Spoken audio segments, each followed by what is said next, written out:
көчөнүн ортосуна туруп алган, пешеходду жаап алган, светофорунда туруп алып оокаттар сатышат да. Анан биз тиешелүү протоколдорду түзүп беребиз. Экинчиден биз грузовой машиналарды карайбыз. Оор жүк машиналар.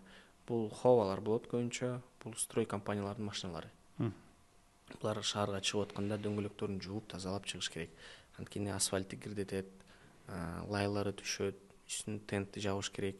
Ага дагы тиешелүү протоколдор түзүлөт. Андан сырткары бизде экологияны карайбыз. Экологияны карайт дегенде биз эколог эмеспиз. Көбү ойлойт бирдеме болсо инспекцияны чакыргыла. Биз эколог эмес, биз алардын да өз мыйзам чегинде каратылган иштерибиз бар. Бирөөлөр жалбырактарды өрттөгөндөр бар. Мисалы бул жыл массивдерде көп. Нижний районда көп, эме жакта, Дордой жакта көп, же болбосо жаңы конуштарда көп мусорларды жагышат. Ошолорго да биз тиешелүү протоколдорун жазып беребиз.